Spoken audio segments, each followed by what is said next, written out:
welcome to the Tetrad podcast. My name is Mara Brendel. We've got Felix and we have our very own Lucy Coles. What's actually called the TET Talk podcast. So we welcome you to the TET Talk podcast, the technology podcast with Tetrad.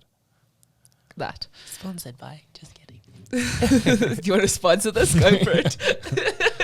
Lucy's like, no, not me. I used all my money yesterday. So Lucy, who are you? Tell us a little bit about yourself. So I am one of two partner account managers at Salesforce who look after the sub-Saharan ecosystem. And as a partner account manager, what does that entail? So it's kind of the best job ever because we look after all of the partners who kind of extend the technology that Salesforce offers. So my job is basically to make sure that the partners are in good standing with Salesforce. They're skilled up, they're building pipeline, they're doing successful implementations for our customers. Just really looking after the extension of our HANA. Which includes obviously the event we had yesterday. Yeah. So if you hear Lucy's voice is a little bit lost, tell us why. So yesterday we had the first Salesforce Live in 2 years, 3 years. It's been a while. Yeah. Nice to be together again. Yeah, it was really good. So there was about 1,000 people, which I think we were hugely oversubscribed for, which I'd like to think is a symptom of everybody being very excited about Salesforce. But I imagine after the last 2 years of COVID that people are just going to the opening of an envelope. But it was really, really successful. We had all of our partners there. We had all of our customers there and basically just talking about the latest and greatest technology that's coming, really. How many people are you expecting realistically? So originally it was 500. Then we got it to 750. And then final numbers were 1,000. Sure. Yeah. That's pretty cool. It was good. What were your what were your highlights from yesterday? The Tetrad booth was really cool, very innovative. So if you guys haven't seen that, go look at the videos on LinkedIn. The drums at the beginning. That was very good. I was just like, oh, yeah. And then I had to do a session afterwards and I was like, how do you go from that energy to like a panel discussion? Yeah. So that was intense. But I think those were my takeaways, just seeing everybody, seeing how well attended it was. And just, the event space was lovely. It was the racetrack. So it had a really lovely vibe to it. And just, the whole day really. And what was your panel discussion about? So the panel discussion was about the talent development crisis that we have kind of in Africa at the moment. Amen. Yeah. So Salesforce and kind of all technologies really are struggling with the amount of opportunity there is in the market, but a lack of resources to kind of implement and support it. So we talked a little bit about that and some of the creative ways that our partners are addressing that challenge. Then we talked about how that challenge really bleeds into kind of customer success and what it means like if you don't have the right skills in the market, right, or the right number of skills. And then finally we finished up talking about sustainability, and it's a new cloud that Salesforce has just launched. And kind of the question that I posed to the group was, is Africa ready for it, right? Yeah. Like we are in an emerging market. We've got a lot of challenges. We've got power shortages, right? We've got Is sustainability even on our agenda right now? Yeah, exactly. And what was really interesting is that some of the partners said yes and some of the partners said no. So Jesse from PwC, I'm not sure if we're allowed to talk about other partners, but you know what I mean? Course. Like a big GSI working within lots of different industries said yes, like they really are. Some of our other partners, some of the RSIs said no, you know what I mean? Which I just think is interesting, like maybe more global companies that have a bit more of a focus on it or work in different markets are kind of ready to have the conversation, but others not so much, which I thought was really interesting. Okay. That actually leads me to a good question, because initially you were speaking about ramping up young people. We have a big drive at Tetrad now to encourage more and more people to find a career or start a career in Salesforce with us. What would your advice be to young people who are about to start studying or busy studying something, maybe related to something technical or marketing or software, anything like that? What's your encouragement to those people on the best route to take getting started with Salesforce and how to build a career in Salesforce, especially in Africa? You just spoke about shortage. How can they get started? Yeah, well, I think the first thing about Salesforce is that there are so many different roles. So I think it's really easy to just be like, oh, I just need to go study like computer science and then that's my route in. And that's really not what we're looking for in Salesforce at all. Like some of the most successful developers that we have, you know what I mean, studied something completely different. Yeah. And I think it's not just technical roles that we're looking for. We're looking for salespeople, right? Like industry expertise. So people have kind of worked in different industries. So the thing that I would say is just don't think that there's one path. Like if you want to get a role in IT that you have to go study computer science, right? Especially with the platform that Salesforce is, right? Yes, we're Sales Cloud, CRM, but Service Cloud, commerce, marketing, you know what I mean? Like you can get in from any angle. And I think the challenge that we really had before and why our need was so acute is that Salesforce didn't have a local entity. You know, in the Americas and Europe, we're not quite a household name, but we're pretty much almost there with kind of Microsoft and AWS. So people have heard of us, right? So they know it's an option for them. That wasn't necessarily the case in South Africa. So what I would say to brands now is really just kind of leverage the fact that Salesforce is now here. We're going to be putting out a lot of PR. We're starting to hire. And I just think piggyback on that, right? Whenever something comes out on Salesforce, using all the hashtags, you know what I mean? Reaching out to where that employee base goes, you know what I mean? Speaking at universities, that kind of thing, and just leverage the fact that Salesforce is trying to make the most of the market now too.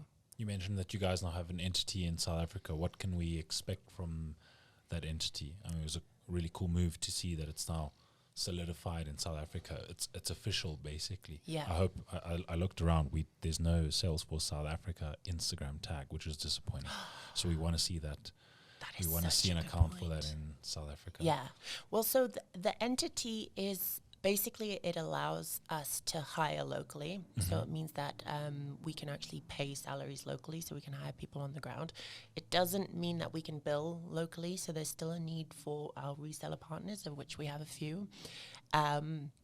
But it does mean that in the future, it's kind of the first step, right? So it will mean that there's an office. It will mean that it's like dedicated teams that are based locally who are looking after the local market. So it's just kind of the first step of that.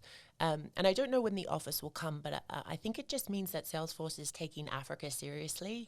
And we're no longer okay to support the market from Ireland or the UK. We've realized that you need people who are here, who have local mobile numbers and who understand the customers and the challenges that they're facing, because it's part of their reality too. So you're basically saying Salesforce has been dating South Africa for a while now. We're getting serious. Ooh, yeah, we're engaged now. Yeah, we're looking for a date. We're looking for a location. Yeah.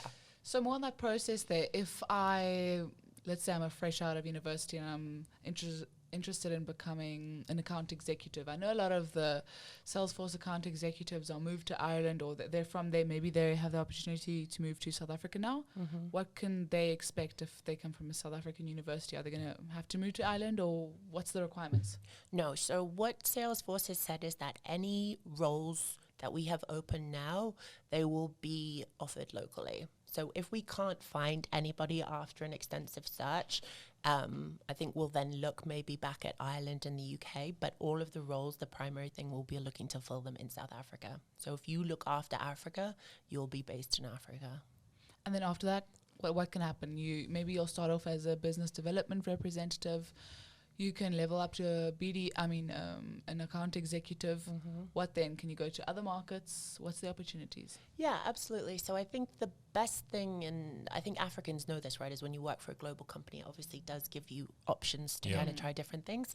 So you can start kind of entry-level SDR, BDR, hitting the phones, right, kind of building up your knowledge base, moving to sales. You can even go into CSG, so like services, actual implementation. You can go into management. You can go into alliances, the part of the business that I'm in. And definitely look at a lot of the people kind of who are supporting the market now. They're South Africans that we kind of moved over to Ireland. So there's always opportunities. Like Salesforce is very open. If there's roles that are coming out that you would be the perfect fit for, that will help make that happen. Okay. And then let's say I'm an account, or I want to go into development side. What are the cool products to get into that might be scarce? Is it not scarce? So Salesforce is innovating so quickly, right? Yeah. Like I know one of the questions coming up, so I'm jumping ahead, but talking about kind of like new clouds, and there's something released all the time. I mean, net zero cloud, I don't really know how it works, but I know it's really important, right? Yeah. So I just think that there's so much stuff coming out. Like, I think even if it's not something that Salesforce does now, if it's part of the customer experience, it's probably going to be in our portfolio one day in the future. So I think if there's kind of any area, I wouldn't just write it off that it's not something that Salesforce does kind of now, because we do really touch everything. Like, the whole idea is that anything kind of front office or anything that's part of the customer experience, Salesforce has a solution for you.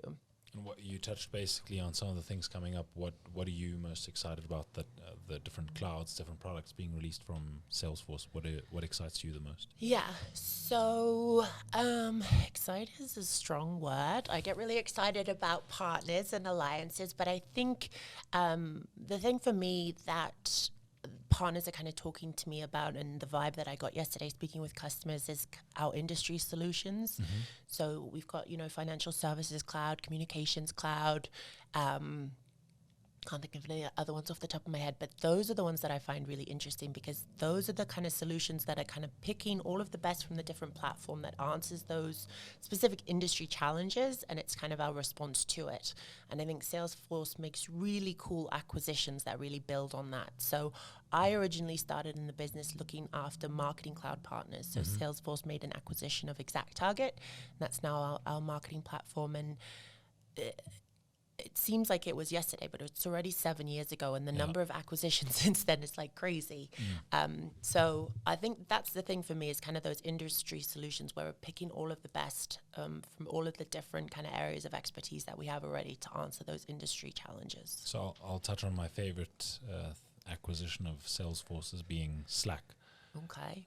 We'd really like to get more people to jump onto the Slack train. Yeah. What excites you most about Slack? Have you used it a lot? Have you seen adoption of Slack more in the European or the emerged markets in comparison to Africa? And what could African companies or companies in emerging markets glean from something like Slack? Yeah. It was interesting when Salesforce first acquired it, I had never heard of it. And now it seems like everybody just has Slack. So even Awesome. Yeah, it's really kind of prolific. And I know that there's sort of a light version, like a free version that I think lots of people are on. But Slack is really cool. And we use it a lot internally. So previously we were using Chatter a lot, and we had lots of like kind of collaboration groups, and all of that has moved to Slack. And there's loads of features, that if you kind of get the knack of it, like, it can just make your life so easy. Yeah. And I think we do use it a lot, but I was at a kickoff a couple of months ago in Portugal, and the Slack Alliances and Channels lead, whose name I can't remember, but we'll edit this and I'll just say his name so we get it. And he was sitting next to me, and he was doing everything on Slack. Okay, and I know that he was kind of from that business, but he didn't even look at his email at all. Yeah. And he was just so efficient, like everything he was doing, you know what I mean? Like, rather than like a, "Dear sir, please can you help me with this?" You know what I mean? It's like, "Hey, can I get this?" People coming right back to him. And it was just, I was blown away, and I was like, that's how it works. You know what I mean? That's how you're supposed to do it. So Slack is really cool. I think there's a huge opportunity. I think there's a huge opportunity for partners. We don't really have a partner that's going out there and really pushing it. So I think if Tetrad wants to do it, there's definitely opportunity for you guys in the market. And I think just demonstrating that it's not just for collaboration, you know what I mean? It's not just for Messenger. Like, the strength of it is really like figuring out those features, figuring out like the integrations, how it kind of pulls in all of the data and how it's searchable and that kind of stuff. So I think if we get that messaging right to kind of organizations, I really think the sky's the limit. Yeah, I think we definitely, I don't know if you've heard of that expression, a plumber's pipes are always leaking or something like that. Have you heard of that? What's the saying? No. I feel like you guys say a lot of sayings that Yeah, in just South do not Africa, make sense. Maybe we just do Yeah. a direct translation from German. But basically, the meaning is that a lot of the time, someone who provides a specific service or sells a specific product would never use that product by themselves or at home or in their business. And we sell a lot of interesting solutions to a lot of interesting businesses that solve a lot of interesting problems that we would never have. Yeah. Slack for me is the first time that's really, really hit home. So I used Slack before it was even acquired by Salesforce long ago. I was working for some startup and it was really fun to use, and it's come a long way since then. It's really been improved since Salesforce has taken it over.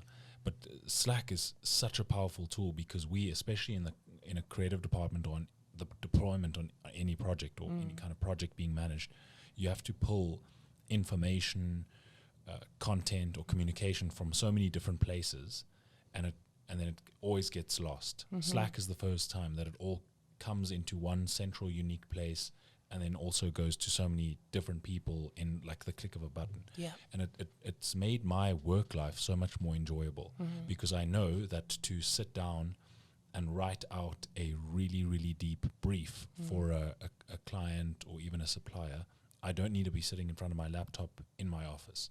I can be on my phone. I highlight everything nicely in bold. It already pulls information from my Google Drive. Yeah. It can connect to Salesforce. I'm running a campaign for lead generation using Typeform, which is also on the Salesforce App Exchange. It pulls that onto Slack, all of that information onto Slack. With the click of a button. With the click of a button. It's all in one central place. So for us, I mean, we haven't even come to see the full picture of what Slack has to offer, and we're already so excited about it. So I am really, really behind it because it's the first time it's a problem that I'm really passionate about, and it's a product that I don't have to sell to you, and then they say, oh, well, do you use it? Nah, but it's pretty good. With this, it's like, dude, I've been using this for years. It's amazing. It works. It solved these real world problems for me.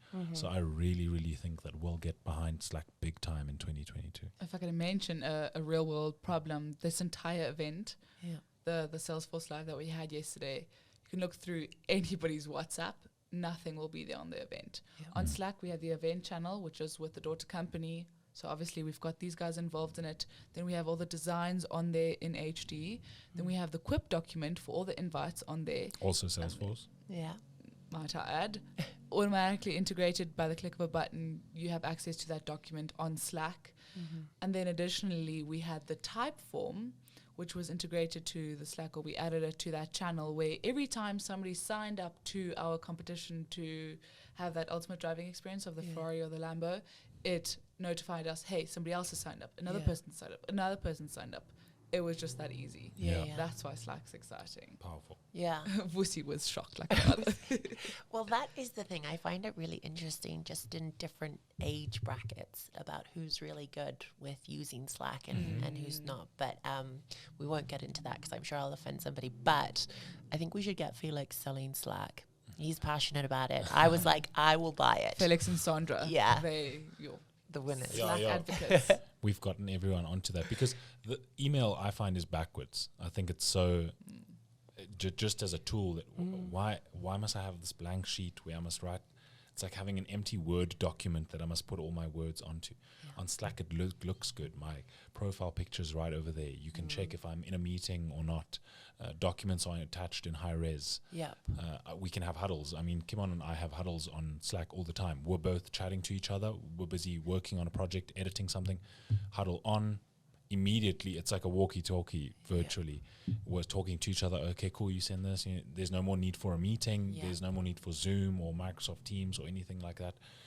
And with huddles, so I've just thought of this now. So if nobody has done this, we should definitely do this. But like when you're talking, they should have it so it kind of like records what you're saying, like actually in the messenger, so you can search it afterwards.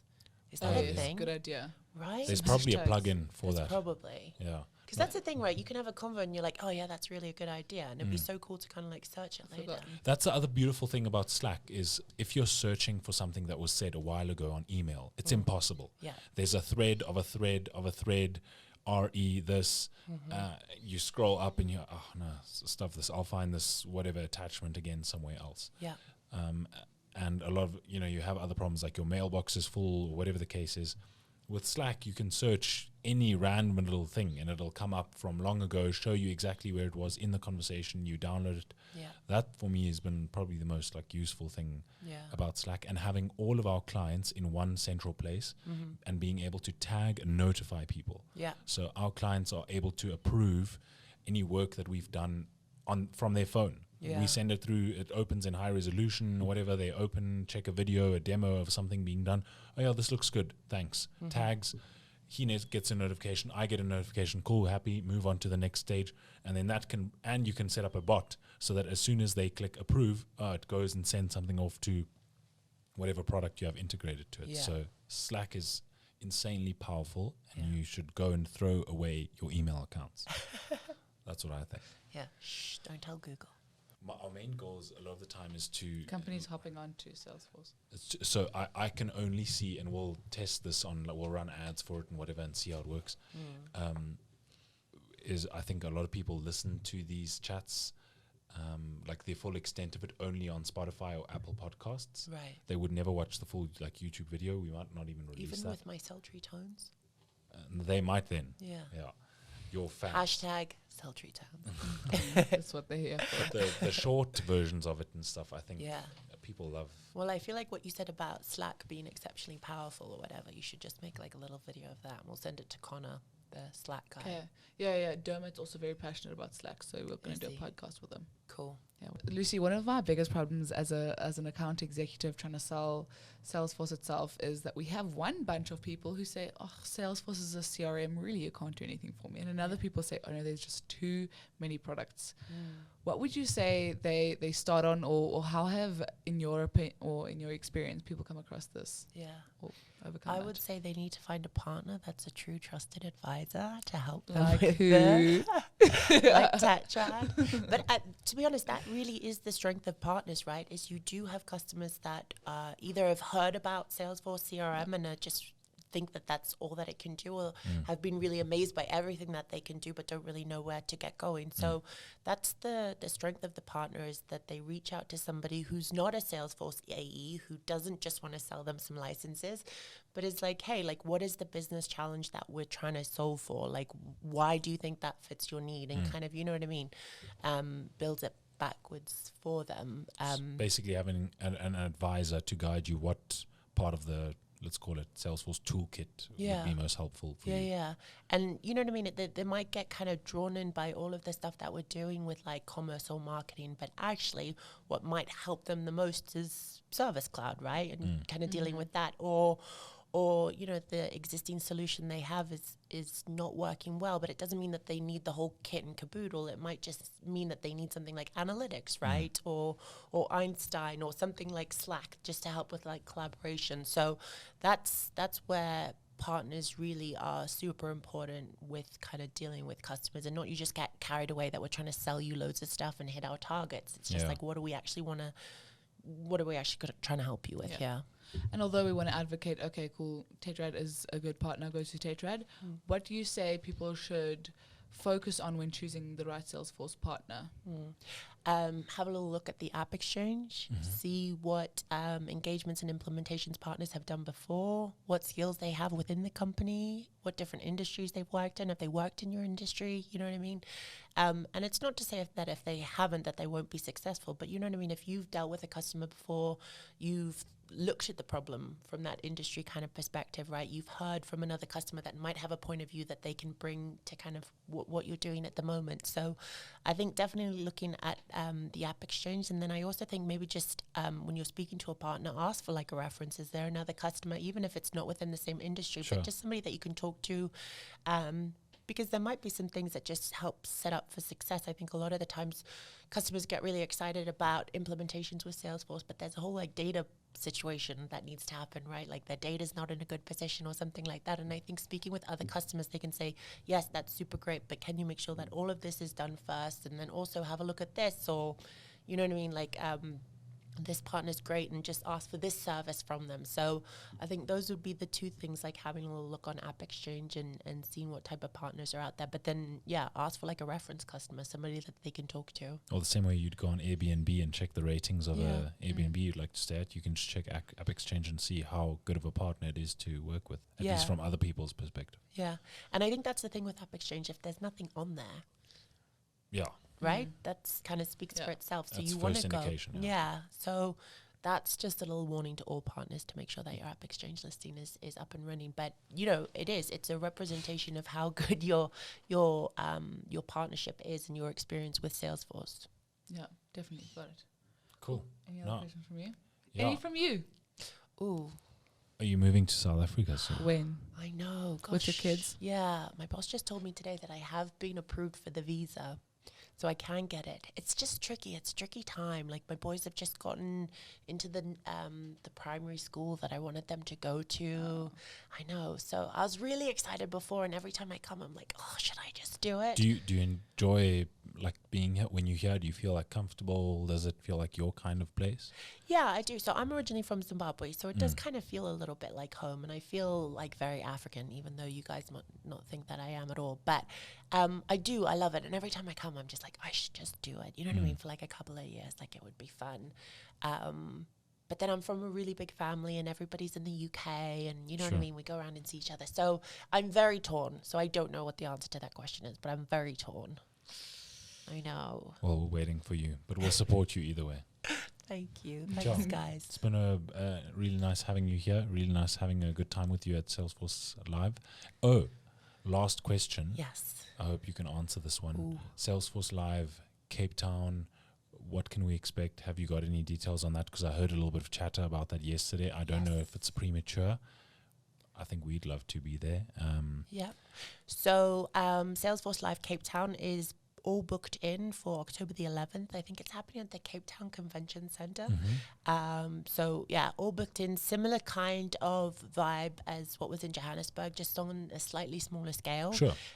But we'll have the partners represented there. There'll be opportunities to speak. We'll have customer testimonials. We'll be doing cloud demos. So yeah, similar kind of thing, but just on a slightly smaller scale. From the Salesforce side, people get really excited when they hear that it's in Cape Town. And Cape Town the is wine and the much food and the more, beach. at least from my experience, much more excited about technology. The companies there are so many startups there. Yeah. There's so many interesting things there. A lot of very creative people, and I think that's like such a great place to have something like Salesforce Live. Yeah. So And I think different industries as well. So I think Salesforce Live in Cape Town, you can get a little bit more creative with it, right? Because I think it's a little more like retail, a little Sure. more like commerce, consumer goods, that kind of thing. So I think it does allow partners an opportunity to kind of talk about not necessarily just sales and service cloud, but talk about some of the kind of cooler, can I say cooler? Yeah. Cooler side of it. Yeah. Cool. Okay. Well, 11th of October, we'll see everyone there. And yeah, that's it for Season 2, Episode 1 of the TED Talk podcast, the technology podcast by Tetrad. With Lucy Coles. Where can we find you on LinkedIn, Twitter, Instagram, and all that kind of stuff? Probably just LinkedIn, right? It's probably just LinkedIn. What Yeah, about the Facebook? Instagram. Yeah, we're friends on Instagram. Yeah. I'm not on Facebook. No, Oh. not for me. And maybe an old Twitter account lying around somewhere. But yeah, find me on LinkedIn, Lucy Coles. Cool. You heard it here first. Lucy Coles, thank you for joining us. And that's it for the show this week. Thanks for having me, guys. Peace.